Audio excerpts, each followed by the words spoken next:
Hello there, it's Sev here from Three Counties Motorhomes, and welcome to the video guide on this Dometic fridge freezer you see in front of me.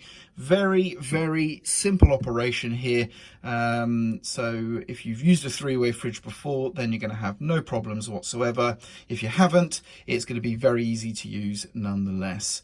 So yes, it's a three-way fridge freezer, so that means it can use three different energy sources, and they are listed just here as you can see. So we have gas, we have mains electric, and then we have 12 volts. Now, before I go any further, I do want to explain the 12 volt mode, typically, as a very reliable rule of thumb on most leisure vehicles, is purely going to be for on-road use, and it's not the primary way or the sort of intended way you lower the temperature of this unit. Gas and mains electric are the primary power sources. 12 volt is for on-road use. Also, it's symbolized with a battery here, but that's misleading. The 12 volt mode, again, typically in a normal installation, will never ever be connected to a battery. So not the vehicle battery or the leisure battery.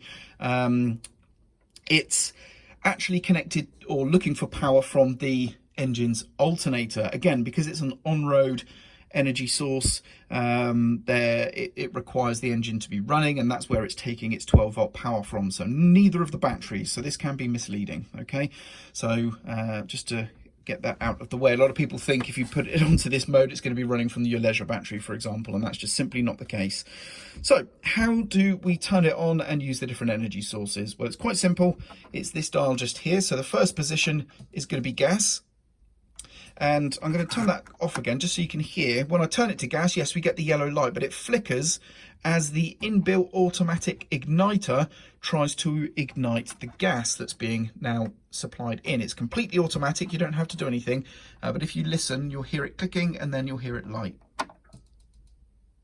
It's very quick, but there you go. And once it's successfully lit, you'll have a solid light here. If for any reason it ignites, it attempts to ignite but doesn't and fails, it kind of goes through a sort of 10 to 15 second attempt with the igniter clicking away, and then after that it will just simply stop trying to ignite the gas. It will shut the gas supply off, and this will flash slowly to sort of indicate there's some sort of problem. Otherwise, if you see a solid amber, then you know you're good to go. So that's gas. To turn it off of gas, just move it to any other position.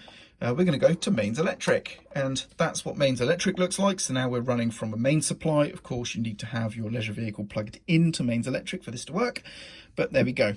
And that's basically it. That's the main two options. Now, if you're going to go driving, you'll need to put this to the 12 volt position, and when the engine turns on, this will light up. Now, sometimes it can be a green light, other times it can be red. I've seen it both colors, but there we go. That's basically how you use it. Now, the dial over here just chooses your cooling intensity. The further clockwise this goes, the colder the unit is going to try and get.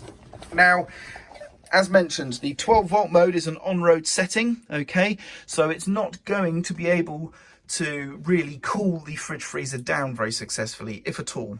It's only really designed to maintain the temperature that's already been achieved inside the unit.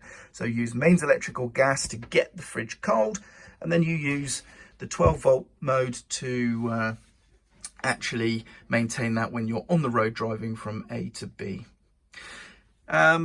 Next up, I do want to talk about the fridge catch here. This is something that can be a little bit of a mixed bag depending on the age and whatnot of your fridge, but this is a lock here that slides left or right. You can see the indicators here, and that's to stop the door from flying open when you've got stuff on the inside and you're driving around, of course. Now, if you look here, you can see that the lock here is quite simply a two-stage metal shape here, and if I bring the camera down, you'll see there this pin just at the center there. So this is going to grab hold of those pins to close it shut. Now, the full lock is the innermost space there, but there is also a vent position. But as you'll notice, if I go and try and lock, the lock's not engaging across, and that's just simply because we need to compress the seal of the door a little bit more in order to get this to line up. So all you do, rather than force it across, you're just going to press very gently against the door, and that will just slide straight across. Easy as that. And now the door is locked. And likewise, when you're trying to undo it, again, that can be a bit stiff. So all I'd recommend is just to equally, just a little bit of pressure on the door inwards, and that can move across and you can open it again. Now the ventilation position, you're going to just offer the door up a little bit more, a little bit first. And I don't know if I'm quite there. There we go. Yeah, I think I'm in the vent position there, possibly. It's a bit hard to tell sometimes. There we go, that's the ventilation position there. And as you can see, there's quite a clear discernible gap through there, and that just allows the fridge freezer to ventilate and not go horrible and smelly when it's not in use. And that's as simple as that. Now this fridge lock can break quite easily because it is only plastic. This cover here can pull off, and you will see a screw here that sort of goes through this, and also this section of plastic here keeps it all together. The reason these can break is because when people can often sort of force it when it doesn't want to go across without any other effort there. So in this case, for example, if I kept on pushing against that, that is stiff and eventually that will break. Also, if it's too free moving, it can slap across from side to side so easily that with a bit of force you can actually break it through to it hitting either side. So those are just two things. The good news is the parts for these, even though it's an old fridge, the parts for these are still attainable at the point at the time that this video is recorded, so you can still get replacement parts if it does indeed break. You might not necessarily get an exact color match, but you'll be able to get those parts. And there we go. That about wraps up the video for this fridge freezer unit. I'm Sev. I hope you found this video useful, and thank you very much for watching.